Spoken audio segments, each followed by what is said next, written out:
We've heard all about the professionals going to work in China, the engineers, the computer techs, the teachers, the business managers. But what about the small guys? What about the baristas, the waiters and waitresses, the janitors, the laborers? How can they come and work in China? Well, let's talk about it.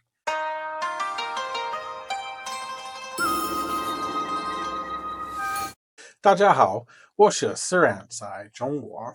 Hey everyone, it's Surat in China. How y'all doing today? Thank you so much for joining me, and thank you so much for your patience. As a lot of you may know, I've been going through a bit of a crazy period right now where I've moved across the city and I'm starting a new job.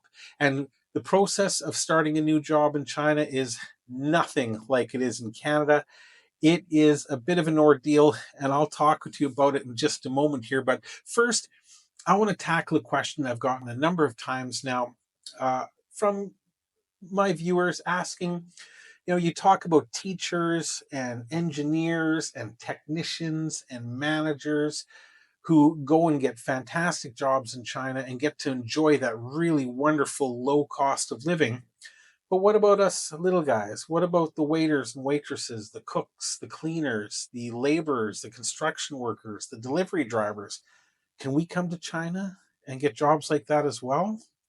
Well, the short answer is no. Let me explain why.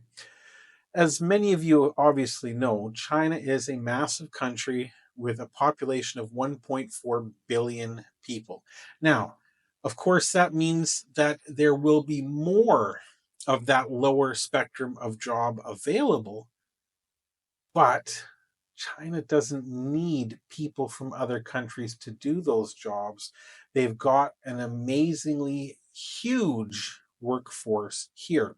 Now, in Canada and America, it's very common for migrant labor to come in, especially to work in agriculture on the farms and places like that, to do those jobs for very little money that Canadians and Americans would not do themselves.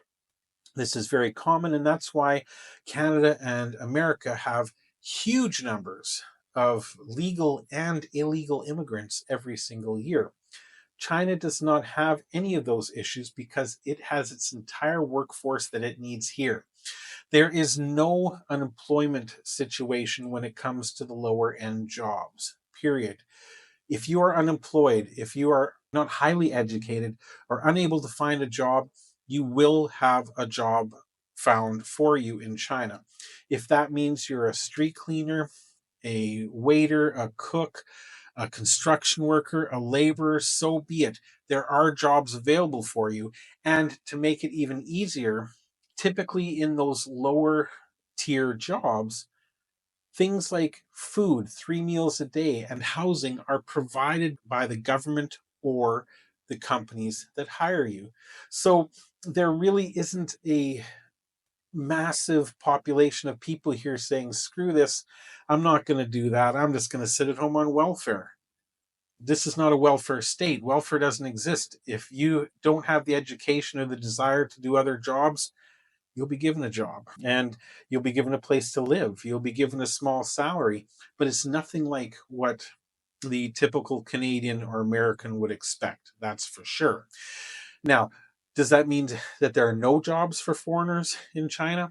Well, obviously there are, as I have a job now in China and I have for so many years, but they don't just have to be teaching jobs, but they are professional positions. The hottest jobs on the Chinese market right now are for professionals in finance, technology, hospitality and tourism, and foreign languages. Now, foreign languages, obviously, English teachers or people who can work as translators between their language and Chinese.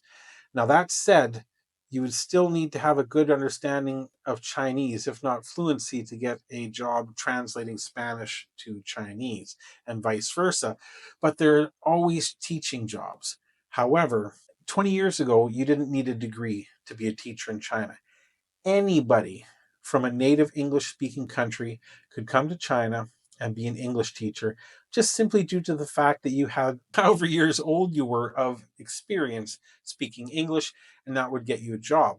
However, that is no longer the case and hasn't been for probably the past 15 years. Now they do require a university degree, a bachelor's degree, a college degree, a 4-year program in any topic. Now, that's specifically to be an ESL, English as a Second Language teacher. If you want to be any other kind of teacher, mathematics, social studies, history, etc., then you require an education degree and an education certificate on top of that. So it's no longer just a matter of being an English speaker makes you an English teacher in China or pretty much anywhere else in the world. So you do have to have professional papers to be an English teacher.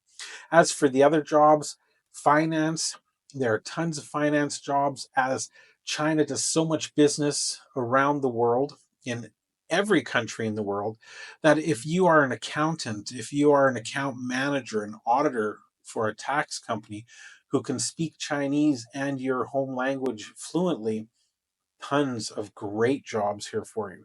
Even if you're a very, very skilled and experienced financial expert who can share your experience even just in your own native language, there are potentially jobs here for you as well. Now, in technology, cybersecurity is a big one. Um, Online marketing is another huge job here because, of course, a lot of the sales that are done out of China these days are done online and things of that nature.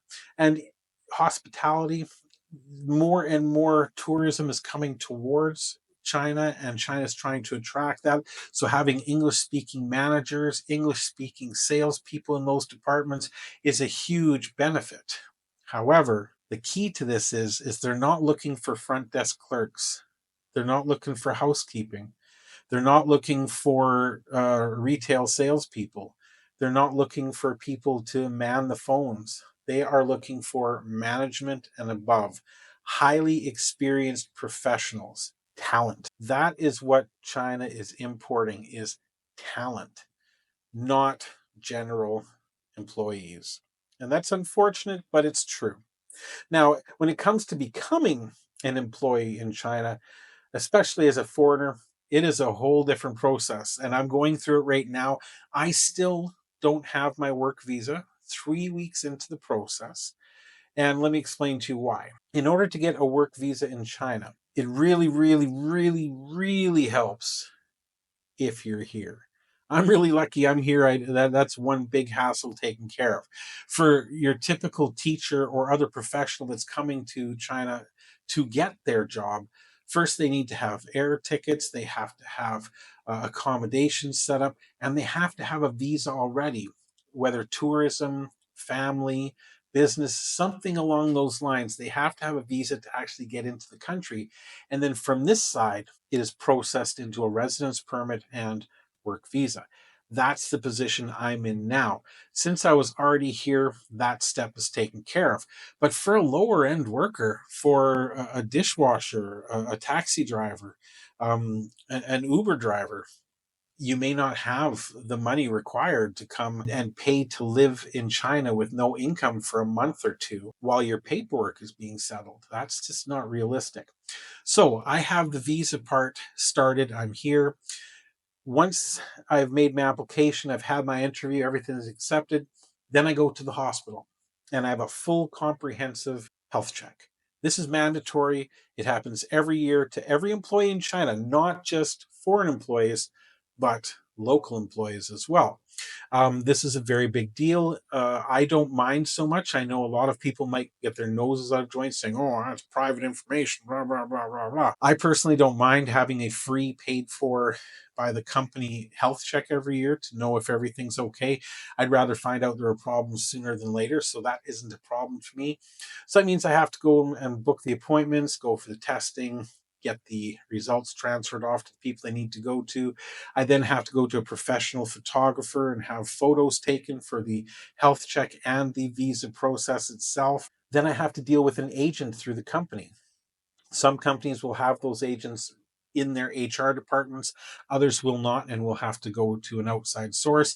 And they will fill out a temporary or interim work agreement for you to sign and go through. It's many, many, many, many documents, and you need to provide copies of your resume, reference letters. A reference letter from your past employer is mandatory. You have to provide your educational information and documents, your Chinese level. You need to provide all sorts of documentation, your household registry, where you're living in China, how long you've lived there, your passport copies, your visa copies, the last entry into China, et cetera, et cetera, et cetera. There's a mountain of paperwork that needs to be done. Once that paperwork is all done and signed by you, signed by the agent, signed by the company hiring you, then it's sent in for pre-approval. Once you receive the pre-approval, then you go with the agent and your HR to the police service, and you have an actual interview with the police service themselves. And they will ask you questions like, what is your purpose in China? How long have you lived here? Can you speak Chinese? What is the job you're going to be doing? What are your qualifications, et cetera, et cetera. You go through that process, then you turn in your passport.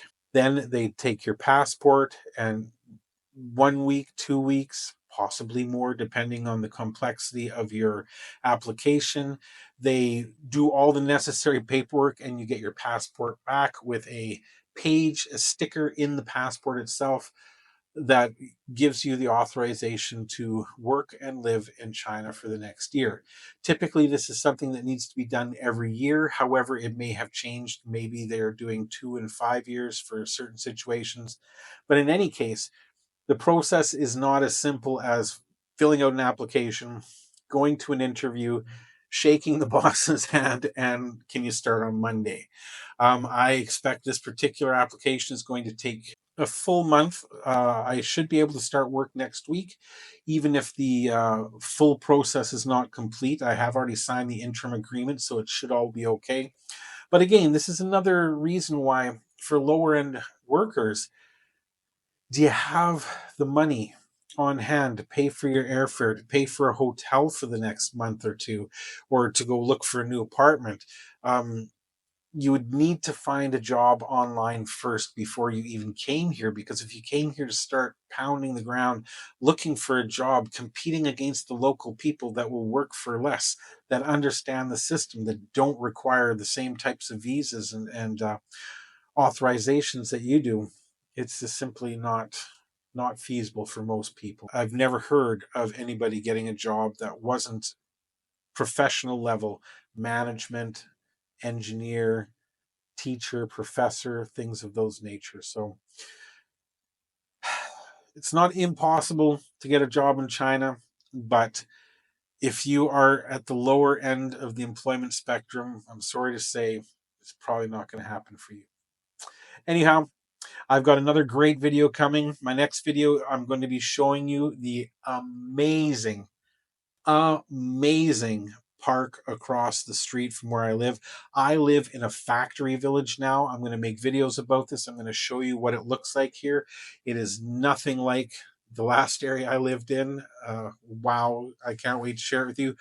But this park, what this neighborhood lacks in technology and modern, miraculous, just amazing, futuristic type of technology, it more than makes up for when it comes to beautiful, amazing places for the people to relax and unwind. So I'll show you that in the next video.